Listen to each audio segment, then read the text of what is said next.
주일오후 성경 공부 시작하겠습니다. 먼저 다 같이 기도하시겠습니다. 사랑하는 하나님, 은혜를 감사드립니다.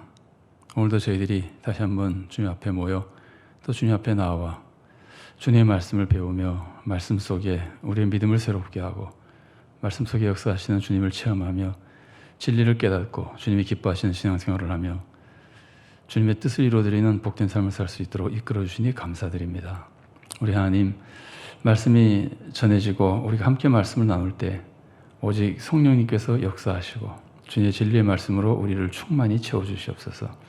그래 우리 믿음이 바른 믿음이 되고 또 주님의 뜻을 바르게 하라, 또 주님으로부터 힘을 얻어 주님의 뜻대로 살아나가는 복된 인생이 되도록 도와주시옵소서. 저희의 생각과 말과 행실에 항상 하나님께 영광을 돌리고 하나님이 내려주시는 은혜를 풍족히 입는 삶이 되도록 이끌어 주시옵소서.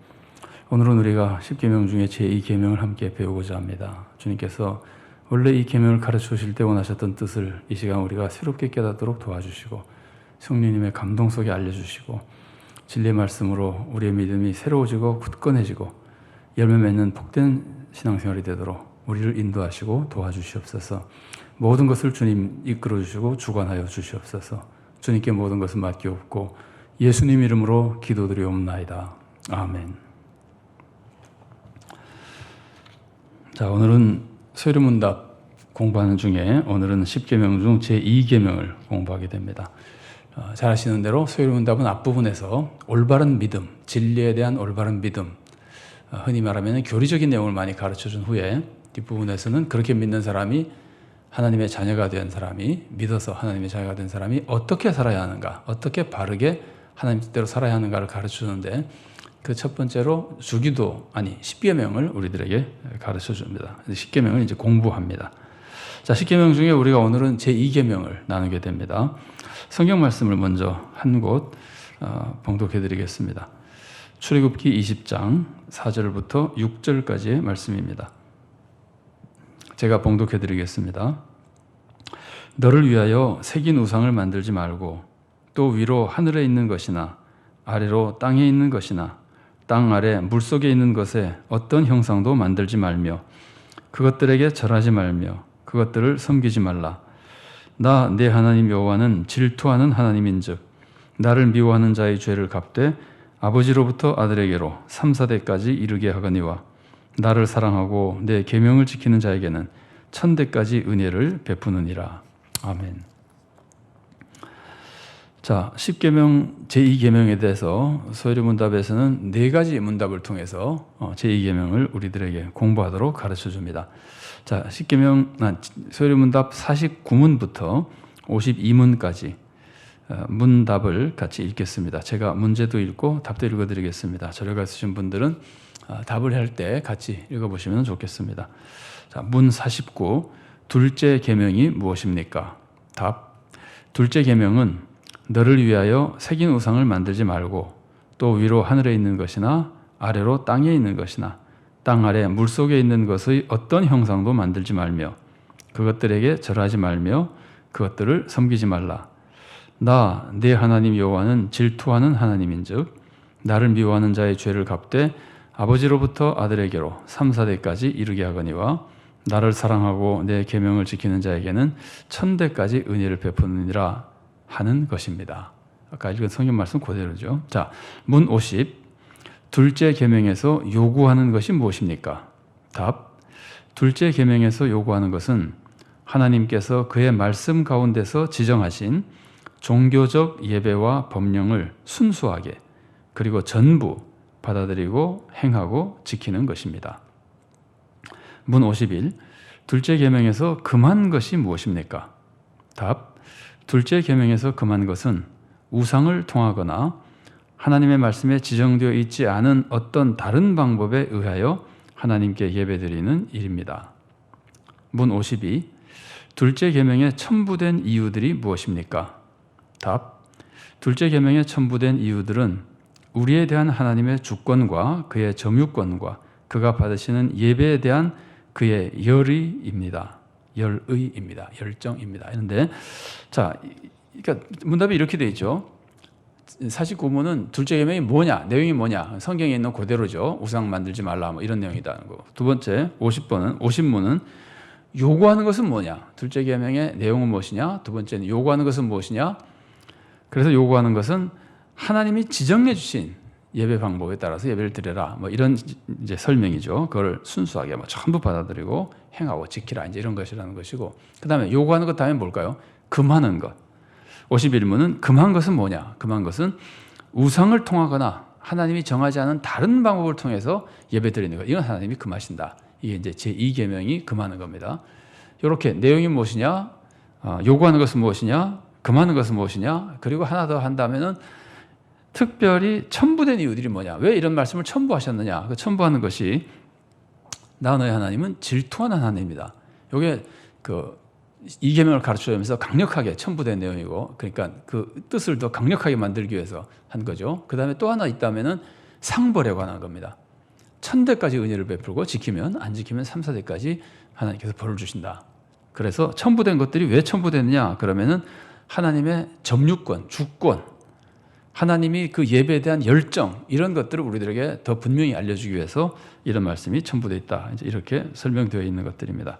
자, 이것을 도와주는 이런 그 가르침에 대해서 도움이 된다 그럴까요? 다른 각도에서 또 이 가르침을 우리들에게 알려주는 성경 몇 곳만을 제가 봉독해 드리겠습니다. 먼저 요한복음 4장 24절 말씀입니다. 하나님은 영이시니 예배하는 자가 영과 진리로 예배할지니라. 자, 예배 방법이죠. 어떻게 예배하느냐? 영과 진리로 예배하라. 예배 방법을 가르치는 거죠. 여기서 영과 진리로 예배하라는 말씀은 크게 두 가지 뜻을 가지고 있습니다. 하나는 옛날에는 이거를 신령과 진정으로 이렇게 번역했었죠. 그러니까 진심으로, 형식이나 외형이 중요한 게 아니라 본 마음, 원래 마음이 정말 하나님을 향하게, 하나님이 기뻐하시는 마음으로 진심으로 예배드리라, 이런 뜻이 한 가지 있고, 예배의 방법은 외형이 아니라 진심, 마음이 중요한 것이다, 이런 뜻이 하나 있고, 또 다른 뜻은 영과 진리에서 영은 성령님을 의미하고 진리는 예수님을 의미합니다. 예수님이 내가 곧 길이요 진리요 생명이라고 하셨잖아요. 그래서 이 방법은 예배를 드릴 때는 꼭 성령님의 감동과 예수님의 이름, 예수님의 십자가 은혜를 의지해서 성령님과 예수님 안에서 예배를 드려야 된다, 이런 뜻이 포함되어 있습니다. 예배의 방법은 형식이 아니고 악기나 뭐 무슨 여러 가지 의상이나 이런 것이 예배가 아니라 진심이 중요한 것이고, 또 한 가지는 성령님과 예수님이 함께 그 안에서 예수님의 은혜를 의지하고 성령님의 인도하심 속에 예배를 드려야 되는 것이다. 이제 예배 방법을 예수님이 온전하게 가르쳐 주신 방법으로 영과 진리로 예배 드리는 것. 이것도 사실은 이 계명에 대한 완성된, 우리들에게 그 뜻을 더 완전히 가르쳐 주시는 방법이라고 볼 수 있습니다. 자, 그 다음에 신명기 44장 15절부터 16절 상반절까지를 봉독해 드리겠습니다. 여호와께서 호렙산 불길 중에서 너에게 말씀하시던 날에 너희가 어떤 형상도 보지 못하였은즉 너희는 깊이 삼가라.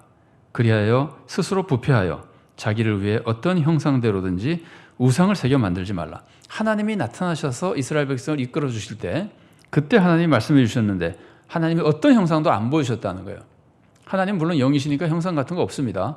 그렇기도 하지만 보여주시지도 않으셨다는 거예요. 어떤 형상을 일부러 상징적으로 보여줄 수도 있지만 안 보여주셨다는 거예요. 왜냐하면 어떤 형상도 만들어서 우상의 방법으로 예배를 드릴까 봐 그걸 금하기 위해서 안 만들으셨다는 겁니다. 자, 그 다음에 다른 성경 말씀 또 읽어드리겠습니다. 레위기 10장 1절과 2절 말씀입니다. 아론의 아들 나답과 아비후가 각기 향로를 가져다가 여호와께서 명령하시지 아니하신 다른 불을 담아 여호와 앞에 분향하였더니 불이 여호와 앞에서 나와 그들을 삼키매 그들이 여호와 앞에서 죽은지라. 이게 지금 예배 방법이죠. 하나님이 정하신 불로 뭐랄까요, 그 불을 담아 가지고 여호와께 분향하지 않고, 하나님이 정하지 않은 불 아무 불이나 갖다가 분향하니까 하나님이 이건 내 방법으로 예배 드리지 않느냐. 하나님을 존중하지 않고 하나님의 뜻을 따르지 않고 인간이 마음대로 하는 것에 하나님께서 분노하시고 벌하신 겁니다. 물론 벌하시지 않을 수도 있겠으나 이렇게 강력하게 좀 이렇게 과격하게 벌을 해야만 교육이 될 시기였기 때문에 하나님이 이렇게 하셨다고 볼 수 있습니다. 그래서 하나님의 방법이 아닌 방법의 예배를 하나님이 얼마나 싫어하시는가를 이런 말씀들이 우리들에게 알려주고 있는 겁니다. 한 것 더 읽어보겠습니다. 출애굽기 34장 14절 말씀입니다. 너는 다른 신에게 절하지 말라. 여호와는 질투라 이름하는 질투의 하나님 이민이라. 그러니까 다른 신에게 절할 때 하나님은 질투하는 것 같은, 다른 신은 절대로 못 섬기게 하는, 나만 섬겨야 된다고 하는 모습을 보여준다는 거죠. 예배 방법도 마찬가지입니다. 예배 대상도 그렇지만 예배 방법에 있어서도 하나님의 방법이 아닌 방법으로 예배할 때 하나님께서는 독점적이고 하나님만 섬겨야 되고 하나님이 원하시는 방법으로만 섬겨야 되는 그것을 지키도록 하는 겁니다. 자, 본문과 좀 거리가 멀지만, 본문과 조금 다른 각도지만요, 하나님이 구원 방법을 정해주셨잖아요. 뭐죠? 예수님의 십자가의 은혜로 구원받는 겁니다. 그 이외의 방법으로 구원받으려고 하는 것은 전부 하나님을 무시하는 것이고 믿음이 아닙니다. 하나님을 의지하는 게 아닙니다. 그래서 절대로 예수님을 통하지 않고는 아무도 구원받지 못하는 겁니다. 구원의 방법, 이것과 비슷하게 예배의 방법도 하나님 주신 방법으로만 예배를 드려야 되는 겁니다. 자, 그 문제를 10계명, 2계명은 우리들에게 가르쳐준다고 볼 수 있습니다. 자, 이제 제가 설명한 자료들을 같이 한번 보겠습니다. 제2계명은 두 가지 의미를 가지고 있습니다. 자, 하나는 다른 신의 우상을 만들지 말라. 제2계명 우상을 만들지 말라는 거잖아요. 근데 우상을 만들지 않는데 두 가지 우상이 있습니다. 하나는 다른 신의 우상이에요. 바알이든 아세라든 뭐 하나님 이외에 다른 신의 우상을 만들지 말라, 이런 뜻이 포함되어 있는데, 다른 신의 우상을 만들지 말라는 말씀은 제1계명하고 거의 비슷합니다. 다른 신을 섬기지 말라, 다른 신을 너에게 두지 말라, 다른 신의 우상을 만들지 말라. 이게 다 다른 신을 섬기는 거잖아요. 그래서 이거는 1계명과 굉장히 비슷한 뜻이 됩니다. 다른 신의 우상을 만들고 다른 신의 우상을 섬기는 것은 1계명과 비슷한 뜻이 되고, 근데 또 다른 우상은 뭐냐면은 하나님을 섬기는데 하나님을 형상화해서 하나님을 우상으로 만드는 겁니다. 그걸 만들지 말라는 겁니다. 하나님을 우상으로 만들지 말라는 겁니다. 이거는 1계명과 전혀 다릅니다. 섬기기는 여호와 하나님을 섬깁니다. 그런데 그 하나님을 우상을 만들어서, 어떤 형상의 물체를 만들어서 그것을 가지고 하나님을 섬기려고 할 때 하나님은 절대로 안 된다는 거예요. 형상을 안 보여주셨다 그랬죠, 아까. 형상을 만들어서, 우상을 만들어서 하나님을 섬길까 봐 못하게 하신 거거든요.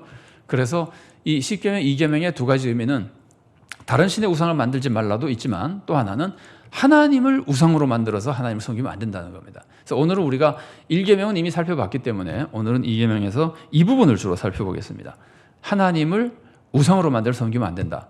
그래서 1계명은 예배의 대상에 대한 겁니다. 예배의 대상을 다른 어떤 것도 하지 말고 오직 하나님만 대상으로 예배드리고 섬기고 신앙생활해라.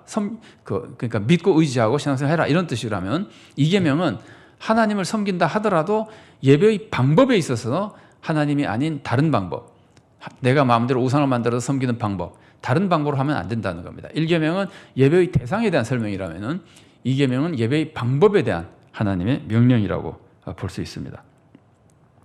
자, 두 번째 2번입니다. 하나님을 섬길 때 하나님을 형상화해서 만들면, 이제부터는 지금 하나님을 섬길 때의 문제입니다. 하나님을 섬긴다 하더라도, 우리에게 예수님을 보내주신 하나님을 내가 믿고 섬긴다 하더라도 그 하나님을 형상화해서 하나님을 우상으로 만들어가지고 섬기면은 안 되는데, 하나님을 형상화해서 만들면은 두 가지 문제가 발생합니다. 하나님을 예를 들어서 이제 물질로 만들잖아요. 이렇게 물질을 만들어서 이걸 하나님이라고 섬기잖아요. 그러면은 두 가지 문제가 발생하는데, 첫 번째 문제는 그 형상과 교제하고 진짜 하나님과 교제를 못하게 되는 겁니다. 하나님을 예를 들어서 이렇게 형상으로 만들어 놓으면은 이 형상을 보고 하나님인 줄 알고 자꾸 섬기려고 그런다는 말이에요. 그러니까 내가 직접 교제하는 건 형상이 돼버리고 이 물체가 되어버리고 진짜 하나님은 생각하지 못하고 하나님과 교제하지 못하게 되는 겁니다. 그러니까 진짜 하나님과의 교제가 사라져버리고 하나님과의 교제를 이 형상이 다 가로막아 버리는 거예요. 그러면은 진짜 하나님과 교제하지 못하고 하나님을 순종하고 하나님을 사랑하는 마음이 아니라 형상을 사랑하는 사람이 되어버리는 거예요. 이 물체를 사랑하는 사람이 되어버리는 거예요. 그러면 어떻게 되느냐면요, 어떤 착각을 일으키느냐면은, 이게 우상을 만들어 놓고 하나님 형상을 섬기면은 이게 하나님처럼 되는 거예요. 그러면은 이 형상에게 잘해주면은 하나님을 잘 섬기는 것으로 착각하는 겁니다.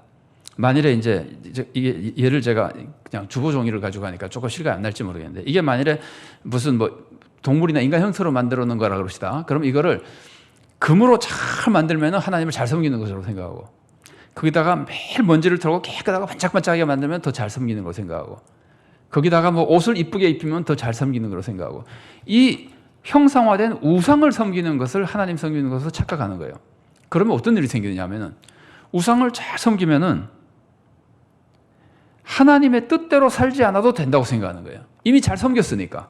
우상을 잘해주는 것으로, 예를 들면 최고로 비싼 보석을 입히고 금으로 만들고 뭐 장식을 하고 최고로 멋있게 잘 만들고 나면은 내가 하나님을 잘 섬겼다고 생각하니까 우상에게 잘 대한 후에는 내가 하나님의 뜻대로 살지 않아도 뭐 거짓말을 하든 나쁜 짓을 하든 상관이 없다고 생각하는 거예요. 우상에게 잘해준 것이 신앙생활을 잘했다고 생각하기 때문에. 그래서 우리들을 진짜 하나님이 기뻐하신 신앙생활을 하지 못하게 만들어버리는 겁니다. 하나님 형상으로 만들어버리면은. 진짜 하나님이 원하시는 건 뭡니까? 하나님은 뭘 보시죠? 하나님은 우리의 마음을 보시잖아요. 하나님은 우리의 마음을 보시는데 우선은 우리 마음이 정말 하나님을 믿고 의지하고 사랑하는가를 보시고, 그 다음에는 뭘 보시냐면 그 마음에서 우러나오는 참된 신앙생활, 하나님의 뜻대로 살아가는 신앙생활, 그러니까 바른 믿음과 바른 삶을 보시는데 둘 다 마음에서부터 우러나와야 됩니다. 참 진정한 마음으로 하나님을 믿고 섬기고 사랑하고 그런 마음으로 하나님의 뜻대로 살아가고, 요걸 하나님이 원하시는데 이 하나님을 형상화해버리면은 형상에게 잘해주는 외형적인 행동, 아침마다 형상에 가서 절을 한다든가, 형상을 아까 말한듯이 뭐 최고로 만든다든가, 그것을 가지고 신앙생활을 잘했다고 생각하기 때문에 하나님이 원래 원하는 것과 정반대가 되어버리는 거예요. 하나님은 진심과 올바른 삶을 원하시는데 이거는 우상에게 잘해주는 행동 하나만 가지고 그냥 다 해결해 버리니까 하나님에 대한 마음, 하나님에 대한 순종, 이런 것들이 다 사라져 버리는 거예요. 그래서 하나님이 기뻐하시는 신앙생활과 전혀 다른 신앙생활이, 그러니까 잘못된 신앙생활이 되어버리는 겁니다. 하나님을 섬긴다고 해도 형상화해서 신앙생활하면 그런 오류가 생기는 겁니다. 이게 첫 번째입니다. 하나님을 우상으로 만들면 우상과 교제하고 하나님과의 교제가 끊어져 버리고 우상에게만 잘해주고 하나님께 순종하는 게 없어져 버린다는 말이에요. 그러니까 절대로 잘못된 신앙생활이 되는 겁니다. 자, 두 번째는 뭐냐면은 비슷하긴 한데 너무나 뜻밖의 무시무시한 사건이에요. 무시무시한 일이 일어나요. 그게 뭐냐면은 하나님을 지배하려고 하게 돼요.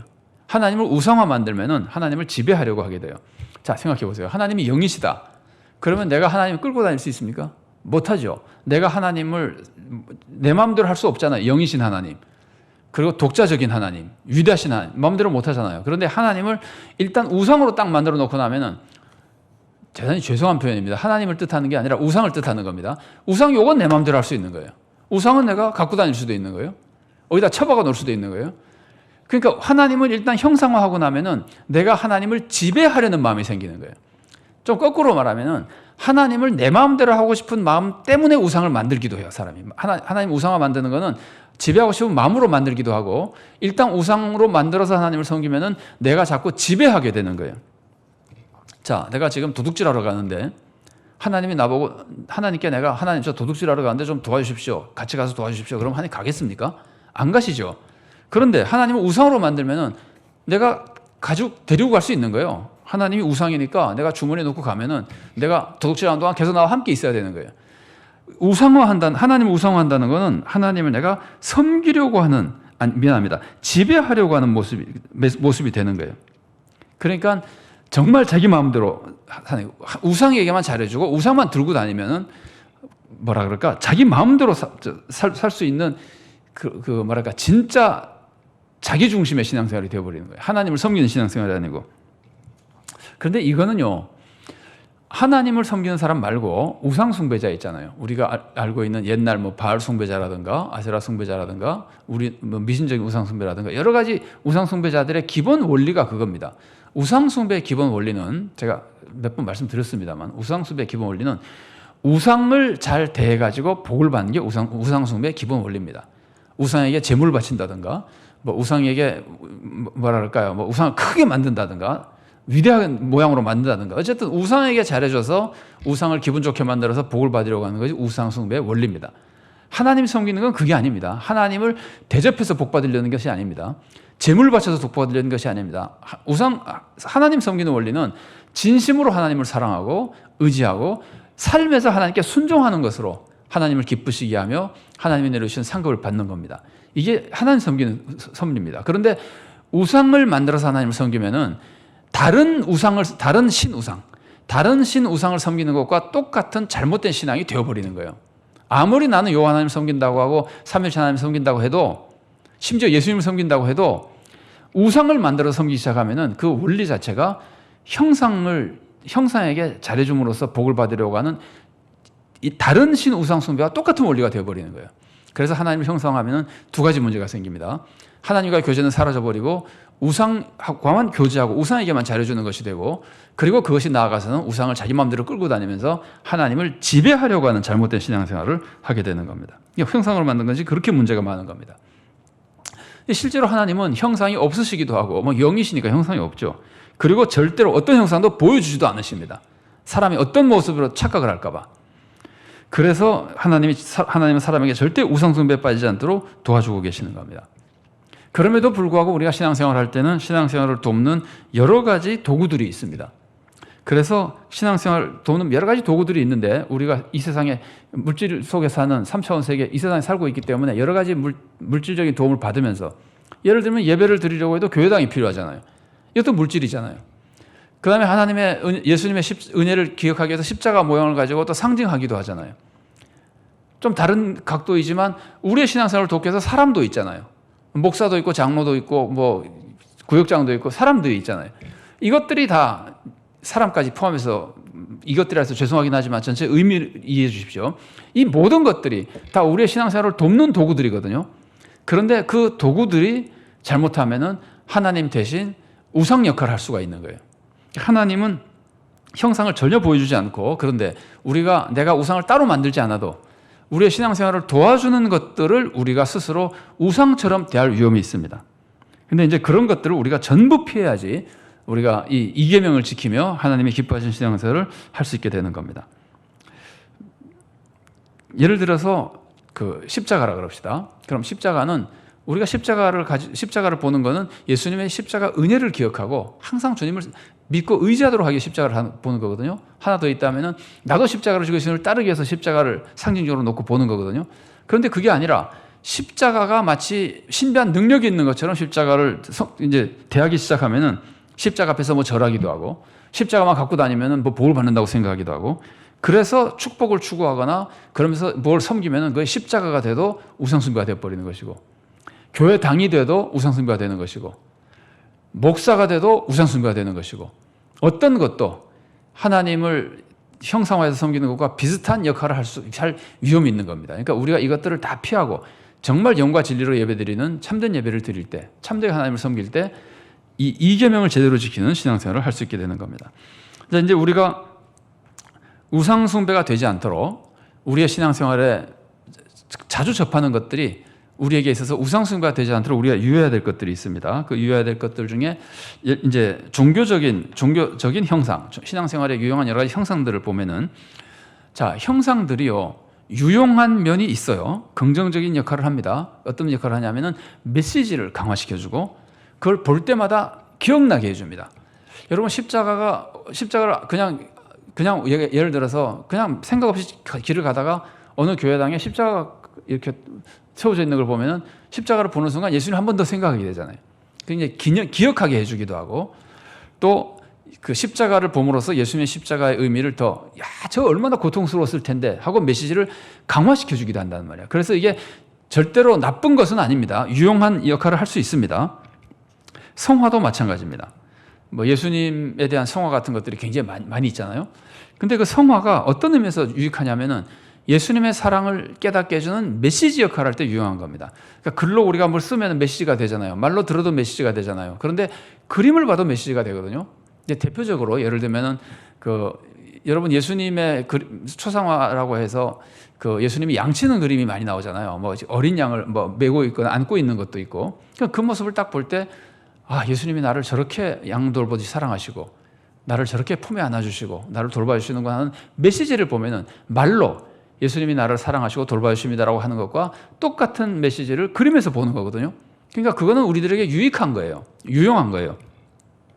그런데 만일 잘못해서 예수님의 그림을 보면서 그게 예수님인 것처럼 그 그림을 봐야지만 예수님이 나와 함께 있는 것 같고, 그 초상화가 없어지면 예수님이 없는 것 같고, 이러면 안 된다는 말이에요. 그러면 이제 이미 우상적인 아이디어를 가지고 있는 것이 우상화되는 거거든요. 그래서 예수님의 초상화 같은 경우에는요, 그냥 사람마다 다르니까 법을 정할 수는 없지만, 제 개인적으로 느끼기에는 예수님의 얼굴이 그려져 있는 것보다는 얼굴을 보고도 예수님 온화할 것이다 하는 걸 뭐 생각하는 건 괜찮습니다. 그러나 그런 그림보다는 대개 예수님의 사역의 모습을 보여주는 거, 예수님의 발을 씻어주는 모습 같은 거 있잖아요. 그 다음에 향유를 예수님 머리에 부어주는 그림 같은 거나 아까 말한 대로 양을 모양 같은 거라거나 이런 예수님의 사역과 관련되는 성화가 조금 더 메시지를 우상화 덜하고 메시지를 잘 받아들이는데 유익하리라는 생각은 그냥 합니다. 어쨌든 이 성화나 십자가나 이런 종교적인 도구들이 우리도 유익할 수 있습니다. 그런데 이제 부정적인 역할을 하는 것은 제가 말씀드린 것처럼 그 형상을 의지할 때 마치 부적처럼 우리가 부적은 다 미신이라고 생각하잖아요. 근데 십자가를 달고 다니면서 십자가만 달면 된다고 생각하면 부적이나 뭐가 다릅니까? 그런 것들이 이제 잘못된 것이 되어버리는 거예요. 그래서 우리가 예를 들면은 자기는 너무 감사해서 좋은 뜻으로 해도 그것이 나에게도 우상화될 수도 있지만 또 한 가지 조심해야 될 거는 나는 절대로 그걸 우상으로 생각하지 않고 그냥 이렇게 갖고 다닌다 하더라도 초신자나 믿음이 약한 사람이 그것을 보고 그 사람이 그것을 우상으로 생각할 위험성이 있어요. 그럼 그 사람의 신앙이 왜곡되거나 오류에 빠질 수 있거든요. 그래서 이 형상은 우리가 굉장히 조심해야 됩니다. 유용하게 쓸 수 있으나 우상화되지 않고 다른 사람들의 신앙을 오도하지 않도록 각별히 조심해야 됩니다. 자, 우상숭배식 신앙생활이 될 위험, 하나님을 섬긴다고 하면서도 우상숭배가 될 위험이 가장 큰 형상이 뭐냐면요, 마리아상입니다. 왜 그러냐면은 이 마리아라는 여인은 하나님의 도구였잖아요. 물론 사람이지만 하나님의 도구잖아요. 하나님이 예수님을 보내기 위한 선택한 동정녀로서 메시아를 태어나게 한 하나님의 귀한 도구였거든요. 그런데 하나님이 예수님을 태어나게 하신 도구라고 해서 마리아를 섬기면 안 된다는 말, 이거랑 똑같습니다. 하나님이 우리들의 삶을 도와주기 위해서 태양을 도구로 쓰시잖아요. 여러분, 만약에 태양이 없다면 우리 다 얼어 죽겠죠, 그죠? 그러니까 굉장히 중요한 거거든요. 그런데 하나님이 태양을 도구로 해서 우리들에게 많은 은혜를 준다고 해서 식물도 자라게 하고 많은 정말 따뜻하게 해주고 많은 복을 준다고 해서 우리가 태양을 섬길 수는 없잖아요. 말도 안 되는 거잖아요. 마찬가지입니다. 마리아가 우리에게 은혜를 끼친 하나님의 도구였다고 해도 우리가 마리아를 숭배 대상으로 삼으면 안 되는 겁니다. 그런데 사람들이 자꾸 마리아를 숭배 대상으로 삼는 경우가 있거든요. 그래서 이제 사람마다 그 정도가 다 다르겠지만 굉장히 위험합니다. 마리아라는 사람은 훌륭한 사람이지만 형상화해서 우상화로 하나님을 섬기는데 우상 숭배식으로 섬기게 만드는 위험성을 굉장히 크게 안고 있는 형상이라고 볼 수 있습니다. 또 이제 이런 경우도 있잖아요. 마리아를 중보자로 하면은 하나님의 은혜를 더 쉽게 받을 수 있고 기도가 더 잘 응답되지 않겠느냐, 이런 유의 생각하는 것도 이게 말이 안 되는 것이, 마리아가 중보의 역할을 해야 된다면은 예수님은 중보 역할을 덜 하는 게 되잖아요. 예수님이 그러면 중보자로서의 진짜 메시아의 역할을 다 못하는 게 되잖아요. 예수님이 뭔가 모자라서 마리아가 채워주는 것 같잖아요. 말도 안 되는 거거든요. 그러면은 예수님을 진짜 믿는 신앙생활이 되지 못하고 마리아가 예수님의 역할을 가로채는 또 하나의 우상이 되는 겁니다. 그러니까 마리아가 무슨 하나님과 더 가까워지게 하는 중보 역할을 한다는 것도 말이 안 되는 것이고, 그것도 결국 우상이 되어버리는 것이고, 마리아를 실제로 나를 도와주는 능력 있는 자로 봐도 우상이 되는 것이고, 그래서 마리아는 참 하나님의 귀한 도구로 쓰여졌고 그 본인은 나쁜 것이 아닌데 우리가 마리아를 잘못해서 우상 숭배하는 그런 오류에 빠질 수 있습니다. 그래서 이제 우리는 제가 이제 대표적인 경우로 마리아를 들었지만 마리아만이 아니고 십자가 현상이라든가 성화라든가 교회라든가 교회 당도 그렇고 교회라는 공동체도 마찬가지입니다. 그리고 교회를 섬기는 목사라든가 어떤 것도 하나님을 섬기는, 하나님을 우상숭배식으로 섬기는 우상화될 수 있는 위험이 있기 때문에 이거를 절대로 우리가 잊지 않고 우리는 영과 진리로 하나님께 예배드리는 참된 성도가 되어야 됩니다. 자, 중보 사역을 오직 예수님만 하신다고 하는 말씀 보세요. 한 곳 읽어드리겠습니다. 디모데전서 2장 5절 말씀입니다. 하나님은 한 분이시요 또 하나님과 사람 사이에 중보자도 한 분이시니 곧 사람이신 그리스도 예수라. 사람이신 그리스도 예수가 한 분 중보자로서 완전한 중보를 하시는데 누가 거기 끼어들어가지고 중보 역할을 한다는 말을 할 수가 있습니까? 목사도 하면 안 되고 어떤 사람도 하면 안 되고 마리아도 안 되는 겁니다. 그래서 오직 누구도 거기 중보자로 끼어드는 순간 그건 무상이 되어버리는 거예요. 오직 하나님을 믿고 예수님을 통해서 신앙생활하는 것이 우리의 올바른 신앙생활인 겁니다. 자, 그리고 이제 이제 방법으로 얘기하면은 이 우상을 만들어서 하나님을 섬기지 말라고 하는 거는 좀 포괄적인 말로 표현하면은 하나님이 정한 방법 이외의 방법으로는 하나님을 섬기지 말라, 예배드리지 말라 이런 뜻이거든요. 그러니까 그 우상을 만드는 방법으로 하지 말라는 것을 좀 넓게 말하면은 하나님이 정하지 않은 방법으로 하지 말라 이런 뜻이거든요. 이걸 제가 조금 넓혀서 우리가 한번 넓혀서 생각해 본다면은 하나님이 가르쳐 주신 방법 외의 방법으로 우리는 하나님을 예배하면 안 됩니다. 이런 자세를 갖추기 위해서 우리가 첫 번째로 꼭 기억해야 될 게 뭐냐면요. 우리의 부족함을 알아야 됩니다. 자, 생각해 보세요. 우리가 우리 힘으로 하나님께 갈 수 있습니까? 절대 못 갑니다. 예수 그리스도를 통해서만 갈 수 있습니다. 그러면 우리는 부족하다는 거죠. 그죠? 우리는 부족해서 하나님께로 갈 수 없어서 예수님을 통해서만 갈 수 있으니까 우리는 예수님을 믿을 수밖에 없잖아요. 자, 비슷한 원리입니다. 우리가 내 마음대로 하나님께 예배 드릴 수 있습니까? 하나님께서 받으신 예배를 드릴 수 있습니까? 절대로 없습니다. 하나님이 정해주신 방법으로만 하나님이 받으신 예배를 드릴 수 있습니다. 하나님이 정해주신 방법으로만 구원을 받을 수 있는 것처럼 하나님이 정해주신 방법으로만 우리는 하나님께 예배 드릴 수 있습니다. 하나님이 받으신 참된 예배를 드릴 수 있습니다. 이걸 우리가 알면은 절대로 내 마음대로 예배 드리려고 그러지 않는 거예요. 내 마음대로 예배 드리지 않는 것이 이 우상숭배를 하지 않는 방법이에요. 하나님의 방법으로만 예배 드리는 거니까. 그래서 우리는 부족하다. 내가 스스로 좋은 예배 방법을 찾아내서 내 마음대로 좋은 방법으로 예배 드리면 하나님이 기쁘게 받으실 것이다. 이 생각을 버려야 됩니다. 우리는 하나님이 가르쳐주신 방법으로만 예배를 드려야 된다. 이걸 우리가 알아야 되는 겁니다. 자, 이것과 관련해서 하나님이 주신 방법으로만 예배하고 하나님이 주신 방법으로만 하나님을 섬긴다고 하는 걸 우리가 기억할 때 우리 신앙생활에서 좀 한번 이 시간 이 생각을 하면서 좀 나눠보고 싶은 것이 하나님은 교회를 세우셨잖아요. 하나님은 교회를 세우시고 내가 이 반석 위에 내 교회를 세울 것이다. 음부의 권세가 이기지 못할 것이다. 세상에서 음부의 권세가 이기지 못하는 건 세상의 기구 중에는 교회밖에 없습니다. 그래서 예수님이 교회를 세우시고 교회를 통해서 신앙생활을 하게 하시고 교회를 통해서 예배를 받으시는데 그런데 교회를 무시해버린다. 아, 나 교회 안 다녀도 내 혼자 얼마든지 예배 잘 드리고 하나님께 영광 돌릴 수 있다 그러면은 하나님이 주신 방법을 무시하는 거잖아요. 내가 우상을 만들지는 않았어도 하나님이 주신 방법이 아닌 거로 예배 드려도 된다고 생각하는 거예요. 자기 마음대로. 교회 다 필요 없고 내 혼자 얼마든지 하나님과 직접 교제할 수 있고 예배 드릴 수 있다. 이거는요. 조금 확대해서 얘기하면은 나 예수님 없어도 얼마든지 하나님과 교통할 수 있다는 것과 거의 비슷한 원리입니다. 하나님이 정해주신 교회라고 하는 신앙생활의 도구를 이용하지 않기 때문에 하나님이 정해주신 방법을 이용하지 않기 때문에 물론 교회가 완벽하다는 거 아닙니다. 교회는 뭐 부족한 거 투성이지만 하나님이 정해준 방법이라는 데서 가치가 있는 거예요. 그래서 우리는 절대로 교회를 무시하거나 내 마음대로 내 혼자 신앙생활 하려고 하면 안 되는 겁니다. 자, 제가 성경 구절을 읽어드리겠습니다. 마태복음 16장 18절 말씀입니다. 또 내가 내게 이르노니 너는 베드로라. 내가 이 반석 위에 내 교회를 세우리니 음부의 권세가 이기지 못하리라. 한 곳 더 읽어드리겠습니다. 마태복음 18장 20절입니다. 두세 사람이 내 이름으로 모인 곳에는 나도 그들 중에 있느니라.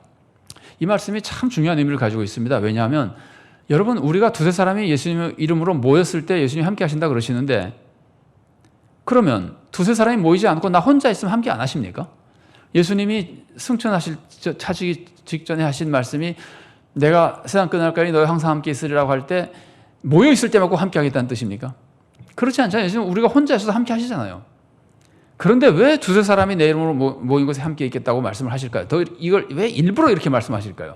일부러 이 말씀을 주신 것은 예수님이 교회와 함께 하시고 교회를 몸으로 삼으시고 교회를 이용해서 역사하신다는 걸 우리들에게 알려주기 위해서입니다.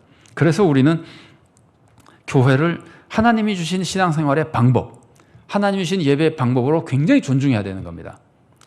이 말씀은 절대 오해하지 마십시오. 교회를 하나님 대신 섬기는 게 아닙니다. 아까 제가 처음에 좀 말씀드렸던 것처럼 교회가 우상이 될 수는 없어요. 교회가 하나님 대신 섬김받는 것이 아니에요. 교회는 그냥 도구일 뿐이에요. 그런데 그 도구 자체를 하나님 주신 도구로 사용해야지 내 마음대로 하려고 하면 안 된다 그런 뜻이에요. 교회는 우상이 되면 안 되지만 동시에 하나님이 쓰시는 예배 방법, 신앙생활의 방법이기 때문에 우리가 그만큼 존중하고 또 그것을 이용해서 하나님을 섬기는 신앙생활을 제대로 해나가야 되는 겁니다. 그 다음에 이제 제가 좀 조심해야 될 것을 말씀드리면요. 하나님이 주신 방법 이외에 우리가 어떤 생각을 자꾸 하게 되냐면은 내가 내 방법으로 사람들을 변화시켜 보겠다는 생각을 참 하기가 쉬워져요. 우리가 예배 드릴 때는 하나님께서 예배를 받으시고 성령님이 감동시키셔서 하나님의 말씀을 통해 사람이 변하는 겁니다. 거기는 어떤 도구도 사람 변화시키는 게 아닙니다. 목사가 변화시키는 것도 아니고 거기 있는 무슨 오르간이나 무슨 뭐 다른 기구가 변화시키는 거 아닙니다. 오직 성령님이 변화시키는 겁니다. 그런데 우리가 잘못 생각하면은 내가 교회 예배당 분위기를 잘 만들면 사람이 변화될 것처럼 착각할 때가 있다는 말이에요. 인위적인 방법으로 사람을 내가 변화시키고 뭐 감동시키고 이러려고 하면 안 되는 겁니다. 왜냐하면 그것은 인간을 의지한 자세이기 때문입니다. 우리 제일 중요한 건 마음이잖아요. 우리의 마음이 하나님을 의지하느냐, 성령님의 역사를 의지하느냐, 내 방법을 의지하느냐가 전혀 다르잖아요. 그런데 내가 인위적으로 뭔가 할 수 있다고 생각하기 시작하면 그거는 인간 의지가 되는 겁니다. 그래서 이거는 인간을 의지하는 우상숭배가 되어버리는 겁니다. 그래서 예배 드릴 때 이런 방법에 빠지지 않도록 우리가 굉장히 조심해야 되는 겁니다. 자, 제가 예를 들면은 음악 얘기를 한번 들어볼게요. 교회 음악이라는 게 있잖아요. 교회 음악이라는 건 하나님이 쓰시는 도구예요. 그게 나쁘다는 거 아니에요. 유용하고 좋은 겁니다. 하나님은 그 음악을 이용해서 사람들을 감동시키거나 하나님의 뜻을 이루어 가실 때 사용하십니다. 성경에 나오잖아요. 자, 성경 말씀을 제가 한 곳 읽어드리겠습니다. 열왕기하 3장 15절 말씀입니다. 이제 내게로 검은고 탈 자를 불러오소서 하니라. 검은고 타는 자가 검은고를 탈 때에 여호와의 손이 엘리사 위에 있더니. 자, 새 연합군이 전쟁하러 가다가 죽게 돼가지고 엘리사 보고 도와달라고 오니까 엘리사가 이제 꾸짖은 다음에 엘리사가 이제 하나님의 말씀을 전해주기 위해서 검은고 탈 사람 뒤라서 검은고를 타라 그러잖아요. 그때 하나님께서 성령님의 역사로 감동해서 이제 엘리사가 방법을 가르쳐주고 이 사람들이 전쟁에서 이기게 되거든요. 검은고 안 타도 상관없잖아요. 그런데 검은고를 타면서 은혜를 베풀어 주신 건 하나님이 검은고 음악을 이용하신 거거든요. 그러니까 음악을 이용하는 건 하나님의 방법에 속하기 때문에 그 자체가 나쁜 것이 아닙니다. 또 예배할 때도 하나님께 찬양과 음악으로 예배하라는 얘기가 성경에 많이 나오죠. 제가 한 곳 읽어드리겠습니다. 시편 100편 2절 말씀입니다. 기쁨으로 여호와를 섬기며 노래하면서 그의 앞에 나갈지어다. 노래는 음악은 하나님을 섬기는 굉장히 귀한 방법이에요. 그러니까 음악이 절대 나쁘다는 뜻이 아니에요. 그런데 아까 말씀드린 대로 다른 좋은 것이 내가 인위적인 도구가 되면 안 되는 것처럼 음악도 마찬가지로 그렇게 도구가 되면 안 되는 겁니다. 내가 음악을 이용해서 사람을 변화시켜 보겠다. 그래서 뭐 악기를 엄청나게 비싼 거에 좋은 거에 뭐 소리 큰 거 해가지고 사람들을 좀 죄송합니다. 사람들의 마치 혼을 빼놓는 것처럼 해가지고 사람들이 뭐랄까 현혹되게 만들려고 내가 그런다면은 그거는 이미 음악을 내가 인위적인 방법으로 사용하려고 그러는 거예요. 제가 음악 소리가 크고 작고가 좋다 나쁘다는 뜻이 아니에요. 내가 인위적인 방법으로 사람을 현혹시키는데 음악을 쓰려고 할 때 안 된다는 거예요. 음악만이 아닙니다. 그림도, 뭐 성화도 그렇고 그림도 그렇고 조명도 그렇고 이게 다 유용할 수 있습니다. 메시지를 전하는데 다 유용할 수 있는데도 불구하고 내가 인위적인 목적으로 사람들을 뭐랄까 현혹시키려고 할 때는 인간의 목적을 추구하는 인간의 방법이 되고 하나님의 방법이 안 되는 겁니다. 옛날에는 우리가 우상을 만들어서 뭐 돌로 만들고 나무로 만드는 우상 숭배가 문제여서 우리가 문제를 삼았다면은 지금은 그런 것만이 아니라 하나님의 방법이 아닌 것으로 자꾸 뭔가 해보려고 하는 그런 마음을 품을 때 이미 하나님 의지하는 게 아니거든요. 나는 이 방법으로 하겠습니다. 하나님 방법 아니라도 이 방법을 할 수 있습니다. 그러면은 이미 하나님을 의지하지 않는 거거든요. 그래서 그런 것들이 다 우상숭배의 잘못된 방법의 모습이 될 수 있는 겁니다. 그러니까 이런 것들을 우리가 뭐 짧은 시간에 구체적으로 다 맥이 나누지 못하지만 이런 원리를 우리가 잘 기억하고 올바른 예배 방법에 대해서 우리가 늘 관심을 가져야 됩니다. 한 말씀만 더 말씀드리면 오해하지 마십시오. 전통적으로 사용했던 방법만 옳다 그런 뜻은 아닙니다. 전통적인 방법만 옳다고 그 방법만 무조건 고집하는 것도 방법을 의지하는 것이 될 수도 있어요. 하나님을 의지하지 않고. 그런 것이 아니라 하나님이 주신 방법이 무엇이냐 말씀을 통해서 배우고 영과 진리의 방법이 뭔지를 배우고 내 마음이 어떤 마음인지를 배워가면서 하나님의 뜻에 맞는 방법을 찾아나가는 걸 의미하는 겁니다. 그래서 어쨌든 예배 방법을 하나님의 뜻에 따라서 드려야 된다는 것, 이게 이제 핵심입니다. 자, 예를 들면은 세상 문화를 이용하는 방법이 있잖아요. 세상 문화를 이용하는 것도 전도를 위해서 세상 문화를 이용하는 것은 좋은 방법이나 도구가 될 수 있습니다. 그래서 예를 들면 뭐 유명한 뭐 유행가 가수를 데려왔다 그럽시다. 뭐 요새 트롯 유행하니까 유명한 트롯 가수를 데려왔다 그럽시다. 그 사람을 이용해서 불신자들이 교회 나오게 만들고 그걸 계기로 해서 복음을 듣는 접촉점을 만드는 것은 전도의 좋은 방법입니다. 그래서 어떤 방법도 우리가 메시지를 전파하는데 유용하게 사용할 수 있습니다. 그러나 그것이 내 목적을 이루기 위한 그것을 이용해서 뭐 사람 한번 많이 모았다는 뭐 목표를 추구한다든지 이렇게 인간적인 목적을 추구하는 것이 되면 안 된다는 말이에요. 그러니까 가장 중요한 것은 하나님이 우리의 중심을 보시기 때문에 가장 중요한 것은 우리의 마음입니다. 우리의 마음이 하나님을 영화롭게 하고자 하는 것이냐, 이웃을 사랑하며 구원하고자 하는 것이냐, 하나님의 뜻을 찾기 위한 것이냐, 이거는 좋은 것이고, 그 목적이, 우리 마음의 목적이, 우리 마음이 나의 목적을 추구하는 것이냐, 내가 원하는 것을 이루고자 하는 것이냐, 그러면은 이제 잘못된 것이 되어버리는 겁니다. 그래서 오늘 이 말씀을 나누는 중에 여러분 짐작이 되시겠지만 한 가지 꼭 오해하지 말았으면 좋겠다고 하는 것은, 어떤 외형적인 특정한 방법이 옳고 어떤 외형적인 특정한 방법이 나쁘다고 정하는 것이 아닙니다. 본심을 하나님의 뜻에 맞게 만들어서 성경이 가르친 하나님의 원칙을 잘 생각하고 거기에 맞춰서 성도들이 시험에 들지 않게 올바른 방법으로 하나님을 잘 섬기도록 하는 예배 방법을 우리가 알아서 그걸 따라야 된다, 이제 그런 뜻입니다. 특정한 외형 가지고 우리가 따지는 것이 아닙니다. 자, 마지막으로 한 가지만 더 나눕니다. 하나님은 질투한 하나님입니다. 하나님은 질투한 하나님이라고 하는 것은, 하나님은 다른 신을 섬기는 것을 견디지 못하게 싫어하시고, 그럼 말이 안 되는 거니까, 하나님만 신인데 딴짓하고 있는 거니까, 그리고 그 사람이 파멸의 길을 가는 거니까 다른 신을 섬겨도 질투하시고 싫어하시고, 다른 예배 방법을 사용해서 예배를 드리려고 해도 이거는 자기 마음대로 하는 거니까, 하나님을 무시하는 짓이니까 그것도 하나님이 굉장히 싫어하신다는 거예요. 그래서 얼마큼 싫어하시냐면, 여기는 이 계명에는 큰 축복과 저주가 이렇게 나와 있죠. 큰 축복과 저주가 나와 있죠. 큰 상과 벌이 나와 있죠. 1000대까지 은혜를 베푼다. 얼마나 대단한 상입니까? 또 3, 4대까지 저주를 내린다도 얼마나 무섭습니까? 이렇게 무시무시한 상벌을 얘기하실 만큼 하나님께서 이거를 그렇게 뭐랄까 열정적으로 여기에 대해서 하나님이 대하신다는 거예요. 질투하는 하나님이라고 할 만큼 하나님 원하지 않는 방법으로 하는 것, 하나님 아닌 다른 것을 섬기는 것, 이런 걸 하나님이 싫어하신다는 거예요. 자, 오늘날 우리들에게서 다른 신으로서 가장 위험하고 대표적인 것은 탐심이라고 볼 수 있습니다. 내가 다른 것에 탐심을 가지는 순간 그것을 따르는 거거든요. 얻으려고 막 애쓰는 것이고, 그럴 때 그거 자체가 우상숭배의 마음입니다. 그래서 이제 현대의 가장 대표적인 것은 현대만이 아니라 인류 역사의 가장 대표적인 것은 돈이죠.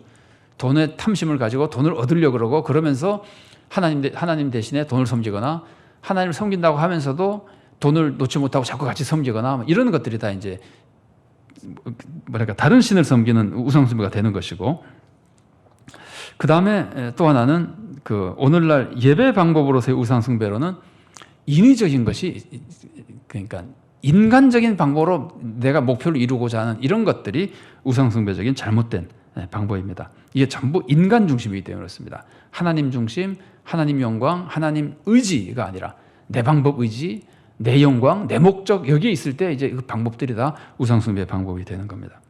그래서 우리는 인간의 목적을 이루려고 하지 말고, 인간을 감동시키려고 하지 말고, 또 내가 감동받으려고만 자꾸 이런 것만 찾아다니지 말고, 목사도 목사의 목적을 가지고 자기 뜻을 이루려고 하지 말고, 청중들도 내가 듣기 좋아하는 것만 하고 내가 보기 좋아하는 것만으로 자꾸 하려고 하는 그런 예배 방법만 추구하면서 그러지 말고, 목사나 성도나 다 마찬가지입니다. 하지 말고, 특히 이 우상숭배라고 하는 것이 하나님을 지배하려고 하는 악한 마음이 있다고 하는 것을 굉장히 조심스럽게 경계해야 됩니다.